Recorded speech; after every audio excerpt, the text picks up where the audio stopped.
Dear students, RCI education अब 1200 की online class में आप सबका हार्दिक स्वागत है। डियर स्टूडेंट्स, इससे पहले या इससे नेक्स्ट वाले वीडियो के अंदर हम लोकसभा की रचना या संगठन के बारे में पढ़ा। उसके बारे में सदस्य संख्या, कार्यकाल, पदाधिकारी, उनके निर्वाचन की पद्धति, ये सारी बातें हमने पढ़ी। आज हम पढ़ेंगे राज्यसभा के बारे में। जैसा कि इससे पहले वाले वीडियो में आपको बताया गया था कि लोकसभा के संसद के दो सदन होते हैं। संसद के दो सदन होते हैं, लोकसभा और राज्यसभा। तो लोकसभा के बारे में हमने अध्ययन कर लिया है। आज से हम स्टार्ट कर रहे हैं राज्यसभा के बारे में, यानी कि राज्यसभा की संरचना या संगठन, यानी कि राज्यसभा का गठन कैसे होता है, राज्यसभा के सदस्यों का चुनाव कैसे होता है, राज्यसभा के सदस्यों का कार्यकाल कितने वर्ष का होता है, राज्यसभा को किन किन नामों से जाना जाता है, इन सब के बारे में पढ़ेंगे। तो प्यारे विद्यार्थियों, आज हम राज्यसभा के अन्य क्या क्या नाम हैं इसके बारे में भी चर्चा करेंगे। डियर स्टूडेंट्स, राज्यसभा के 4 नाम हैं। राज्यसभा के 4 नाम हैं और लोकसभा के 5 नाम हैं। पहला नाम हो चुका है राज्यसभा। राज्यसभा, फिर से मैं दोहरा रहा हूं, राज्यसभा के 4 नाम हैं। पहला लिख दिया मैंने राज्यसभा, दूसरा उच्च सदन, उच्च सदन, तीसरा है द्वितीय सदन, द्वितीय सदन, और चौथा इसका नाम है स्थायी सदन, स्थायी सदन। डियर स्टूडेंट्स, राज्यसभा को 4 नामों से जाना जाता है। अक्सर काफी बार एग्जाम में पूछ लिया जाता है कि किस सदन को, यानी कि संसद के किस सदन को उच्च सदन कहा जाता है। आपका आंसर होना चाहिए राज्यसभा को, यानी राज्यसभा को उच्च सदन भी कहा जाता है। नेक्स्ट क्वेश्चन पूछ लिया जाता है कि द्वितीय सदन संसद के किस सदन को कहा जाता है, तो उसका आंसर भी राज्यसभा ही आएगा।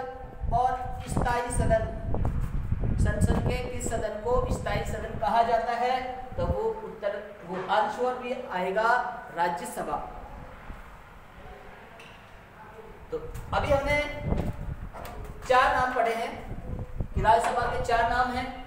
तो कल हमने या पहले वाले वीडियो में हमने पढ़ा था लोकसभा के 5 नाम होते हैं। लोकसभा का एक एक्स्ट्रा नाम होता है लोकप्रिय सदन। लोकप्रिय सदन क्यों कहते हैं लोकसभा को? क्योंकि लोकसभा के सदस्यों का चुनाव जनता द्वारा होता है, प्रत्यक्ष रूप से होता है, वयस्क मताधिकार के आधार पर होता है, इसलिए उसको लोकप्रिय सदन भी कहा जाता है। लेकिन इसके 4 ही नाम हैं, उच्च सदन, द्वितीय सदन और स्थायी सदन। लोकसभा की चर्चा करें हम, लोकसभा को निम्न सदन कहेंगे, लोकसभा को यहाँ पर प्रथम सदन कहेंगे और लोकसभा को यहाँ पर अस्थायी सदन कहेंगे। और यहाँ पर राज्यसभा है तो राज्यसभा को उच्च सदन कहा जाता है, द्वितीय सदन कहा जाता है और स्थायी सदन कहा जाता है। स्थायी क्यों कहा जाता है? क्योंकि ये भंग नहीं होता, भंग नहीं होता। कौन नहीं होता? राज्यसभा। राज्यसभा भंग नहीं होती है, राज्यसभा भंग नहीं होती है, इसी वजह से राज्यसभा को स्थायी सदन कहा जाता है। अब कभी भी पूछ लिया जाए कि राज्यसभा का कार्यकाल होता है, राज्यसभा का कार्यकाल होता है, तो आपको उसमें लिखना है स्थायी। राज्यसभा का कार्यकाल होता है, आंसर आएगा स्थायी सदन। ये स्थायी सदन है, इसका कोई कार्यकाल नहीं है, इसका कार्यकाल लाइफ टाइम है, जिंदगी भर जब तक संसद रहेगी तब तक राज्यसभा रहेगी। इसका कार्यकाल स्थायी है और अक्सर ये बड़ी बड़ी एग्जाम्स में भी पूछा जाता है कि राज्यसभा का कार्यकाल होता है, उसमें 4 ऑप्शन दे देंगे। स्थायी सदन 5 वर्ष, तीसरा 6 वर्ष, चौथा इनमें से कोई नहीं। तो प्यारे विद्यार्थियों, हमें ध्यान रखना है राज्यसभा का कार्यकाल स्थायी होता है क्योंकि ये एक स्थायी सदन है। अगर दूसरा क्वेश्चन मैं यहां लिखूं, ये पहला क्वेश्चन हो गया, ये दूसरा क्वेश्चन, राज्यसभा के सदस्यों का कार्यकाल होता है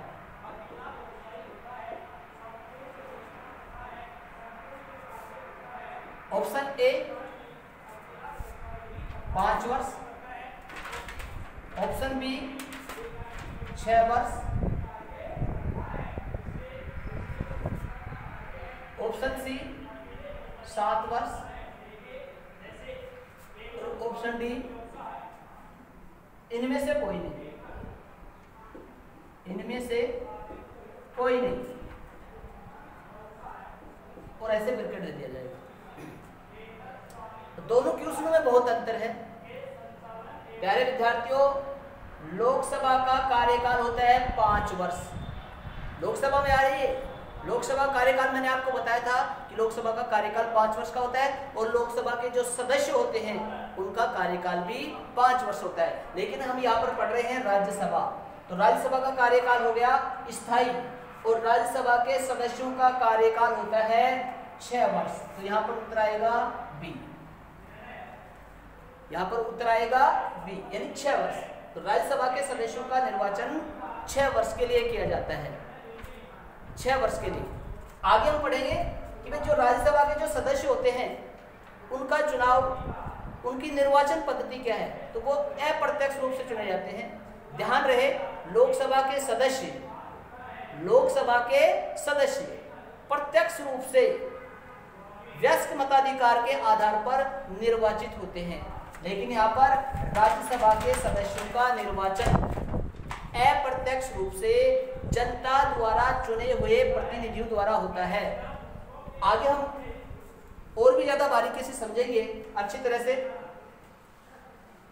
अब हम सबसे पहले पढ़ेंगे राज्यसभा का जो सदस्य संख्या, कार्यकाल, अधिवेशन कितना होता है, इसका वो सारी बातें हम पढ़ेंगे। तो पहला बिंदु हम पढ़ेंगे राज्यसभा के अंदर राज्यसभा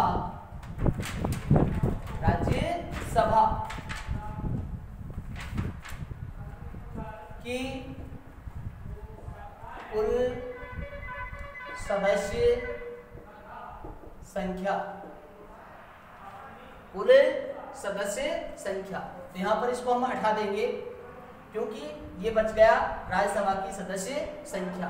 पिछले वाले चैप्टर में भी हमने पढ़ा था कि लोकसभा की सदस्य संख्या, इसमें हम पढ़ रहे हैं राज्यसभा की सदस्य संख्या। तो प्यारे विद्यार्थियों, आपको ये सारी बातें आपको याद रखनी है कि राज्यसभा की सदस्य संख्या अधिकतम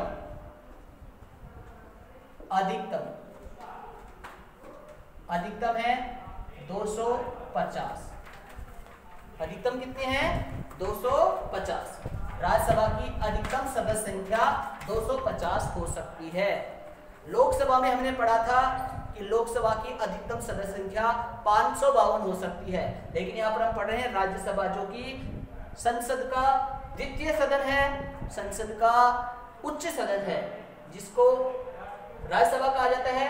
तो राज्यसभा की अधिकतम सदस्य संख्या पूछे तो आपको लिखनी है 250। और राज्यसभा की वर्तमान प्रेजेंट टाइम के अंदर वर्तमान सदस्य संख्या वो है 245। कितनी है? 245। देखिए विद्यार्थियों, ये 245 जो वर्तमान में सदस्य संख्या है, इसको हम 233 प्लस 12 में बांट देंगे। 233 और 12 होते हैं 245। ये 200 सदस्य, ये 233 सदस्य, 200 नहीं 233 सदस्य, इनका निर्वाचन राज्यों से होता है। कहां से होता है? राज्यों से। अब राज्यों के अंदर जो विधानमंडल होते हैं, राज्यों में विधानमंडल होते हैं, जैसे देश के अंदर संसद होती है, संसद में 2 सदन होते हैं, उसी तरह से राज्यों में संसद की जगह विधानमंडल होते हैं, लोकसभा की जगह विधानसभा होती है और राज्यसभा की जगह विधान परिषद होती है। यानी कि संसद के भी 2 सदन होते हैं, लोकसभा और राज्यसभा, और विधानमंडल के भी 2 सदन होते हैं, विधानसभा और विधान परिषद। तो इन 233 सदस्यों का चुनाव, इन 233 सदस्यों का निर्वाचन राज्यों से होता है, अर्थात जितने भी भारत के अंदर राज्य और केंद्र शासित प्रदेश हैं, और जिन राज्य और केंद्र शासित प्रदेशों में विधानसभाओं का गठन किया गया है, वो विधानसभा के सदस्य होते हैं, वो उस राज्य के लिए इन सदस्यों का चुनाव करते हैं, यानी कि राज्यसभा के सदस्यों का। तो इट्स वेरी सिंपल, यानी कि 233 सदस्य राज्यों से चुने जाते हैं।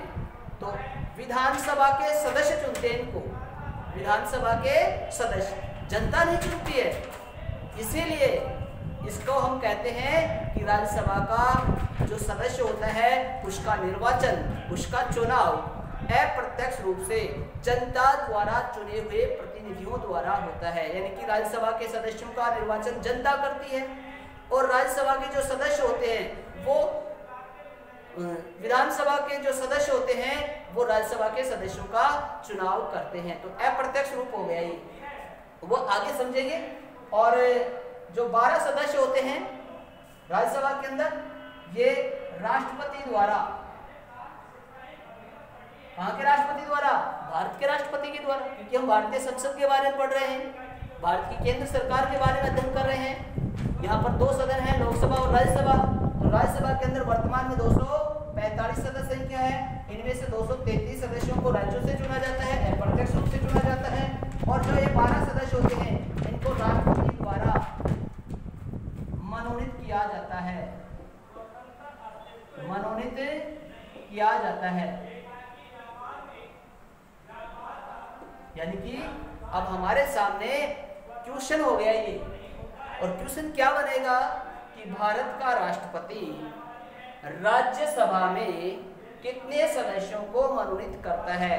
तो आपको समझ में आ गया होगा कि भारत का राष्ट्रपति राज्यसभा में 12 सदस्यों को मनोनीत करता है। ध्यान रखना विद्यार्थियों, यहाँ पर 2 क्वेश्चन बन रहे हैं अलग अलग, और दोनों क्वेश्चन हमें समान से ही लगते हैं।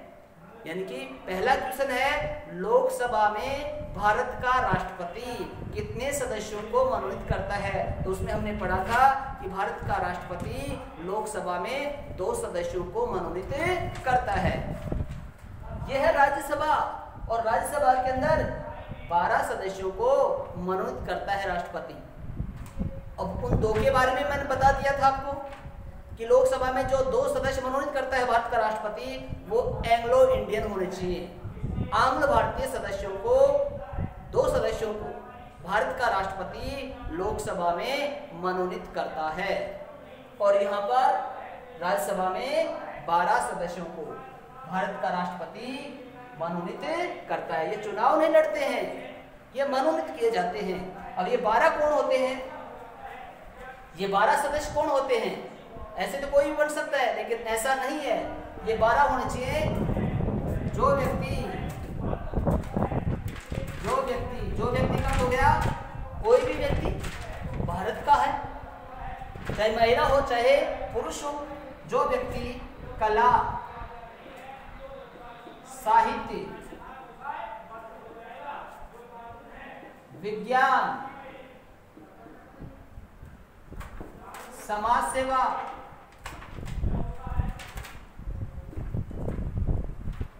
तथा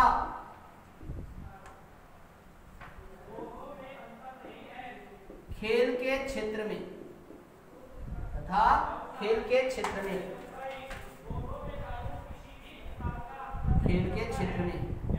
विशेष अनुभव रखता हूं। अनुभव यानी एक्सपीरियंस, अनुभव रखता हूं। देखिए विद्यार्थियों, 12 सदस्यों को भारत का राष्ट्रपति राज्यसभा में मनोनीत कर सकता है। ये उसके पास पावर होता है। ये 12 सीट, ये 12 सदस्य राष्ट्रपति को दिए गए हैं। अब राष्ट्रपति इन 12 को नियुक्त करता है, तब किन व्यक्तियों को चुनता है? जो व्यक्ति या वो व्यक्ति जो कला का अर्थ होता है आर्ट का अर्थ होता है कला जैसे संगीत कला, नृत्य कला, चित्रकला, इनमें विशेष अनुभव रखता हो, विशेष ख्याति रखता हो, विशेष प्रसिद्धि रखता हो, वो कहलाता है कला। तो कला के क्षेत्र में जो कोई व्यक्ति महारत रखता है, अनुभव रखता है, तो ऐसे सदस्य को भारत का राष्ट्रपति राज्यसभा में मनोनीत कर सकता है। अब जैसे मैं उदाहरण दूं यहाँ पर, अमिताभ बच्चन की पत्नी जया बच्चन वर्तमान में राज्यसभा की सदस्य है। क्या उसने चुनाव लड़ा? नहीं, क्योंकि वह कला के क्षेत्र में विशेष अनुभव रखती है, इसलिए भारत के राष्ट्रपति द्वारा जया बच्चन को राज्यसभा में मनोनीत किया गया है। साहित्य का मतलब कोई रचनाकार हो, कोई बहुत विशेष अनुभव रखने वाला लेखक हो, साहित्यकार हो, उपन्यासकार हो या गीतकार हो, वो व्यक्ति कहलाता है साहित्य के क्षेत्र में। विज्ञान, एक बहुत बड़ा वैज्ञानिक जिसने खोज की हो, वो विज्ञान का क्षेत्र होता है। समाज सेवा, गरीब, दीन दुखी, लाचार व्यक्तियों की या पिछड़े वर्ग की या शोषित वर्ग की जो सेवा करता है, वो व्यक्ति समाज सेवा के क्षेत्र के अंदर कार्य करता है, उसको समाज सेवी कहा जाता है। तथा खेल चाहे कोई सा भी हो, क्रिकेट हो, शतरंज हो, बास्केटबॉल हो, कबड्डी हो, अगर ऐसे खेलों में कोई भी व्यक्ति विशेष अनुभव रखता है, तो इन क्षेत्रों के यानी कि कला के क्षेत्र, साहित्य के क्षेत्र, विज्ञान के क्षेत्र, समाज सेवा के क्षेत्र और खेल के क्षेत्र में जो विशेष अनुभव रखता हो, ऐसे व्यक्तियों को भारत का राष्ट्रपति राज्यसभा में मनोनीत कर सकता है। तो यहाँ पर मैं फिर उदाहरण देना चाहूंगा। खेल के क्षेत्र में भारत के अंदर सबसे जो स्टार है, जो सबसे प्रसिद्ध है, वो है सचिन तेंदुलकर। सचिन तेंदुलकर को क्रिकेट का भगवान भी कहा जाता है, क्योंकि संसार के अंदर उसका वर्ल्ड रिकॉर्ड है कि उसके जितने रन और शतक अभी तक विश्व के अंदर किसी भी क्रिकेटर ने, किसी भी खिलाड़ी ने नहीं लगाए हैं। उसके नाम 100 शतक हैं, 51 शतक टेस्ट मैच में और 49 शतक वनडे के अंदर, एक दिवसीय मैच में। तो खेल के क्षेत्र में वो प्रसिद्ध है, उसको पूरा संसार जानता है, वो खेल के क्षेत्र में विशेष अनुभव रखता है। इसीलिए सचिन तेंदुलकर को भारत के राष्ट्रपति द्वारा राज्यसभा में मनोनीत किया गया है। देखिए प्यारे विद्यार्थियों, हमने पढ़ा था कि संसद के 2 सदन होते हैं। संसद के 2 सदन, लोकसभा और राज्यसभा। अब यहाँ पर ध्यान देने की बात यह है कि जो लोकसभा का सदस्य होता है और जो राज्यसभा का जो सदस्य होता है, इसका अर्थ हो गया कि वो संसद का सदस्य होता है। संसद का सदस्य चाहे किसी भी सदन का सदस्य हो, चाहे किसी भी सदन का सदस्य हो, चाहे लोकसभा का हो चाहे राज्यसभा का, उसको संसद का सदस्य कहते हैं।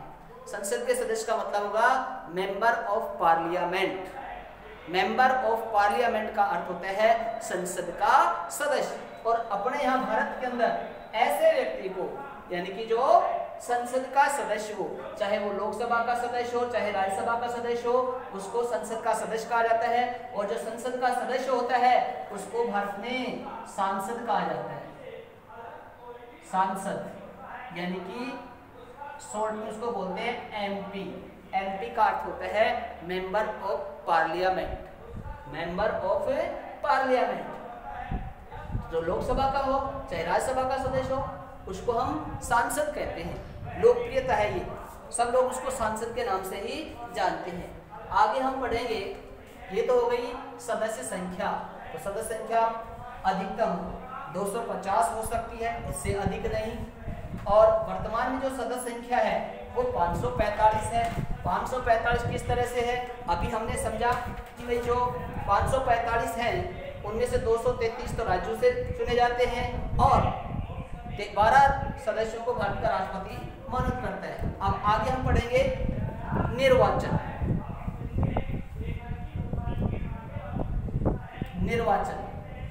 निर्वाचन होता है अप्रत्यक्ष रूप से। ध्यान रखें, हम पढ़ रहे हैं राज्यसभा, लोकसभा नहीं पढ़ रहे हम। अगर लोकसभा पढ़ते तो यहाँ पर आता प्रत्यक्ष, क्योंकि लोकसभा के सदस्यों का चुनाव प्रत्यक्ष रूप से होते हैं, परंतु हम यहाँ पढ़ रहे हैं राज्यसभा। तो राज्यसभा के जो सदस्य होते हैं उनका निर्वाचन अप्रत्यक्ष रूप से आनुपातिक प्रतिनिधित्व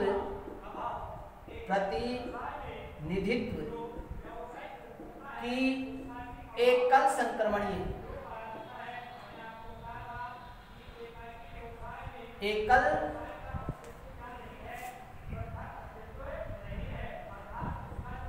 एकल संक्रमणीय मत पद्धति द्वारा होता है।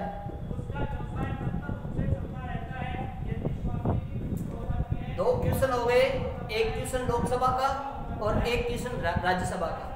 पहला क्वेश्चन जो लोकसभा वाला है वो बनेगा कि लोकसभा के सदस्यों का चुनाव कैसे होता है, निर्वाचन कैसे होता है। तो आप उसमें लिखेंगे कि लोकसभा के सदस्यों का चुनाव प्रत्यक्ष रूप से वयस्क मताधिकार के आधार पर होता है।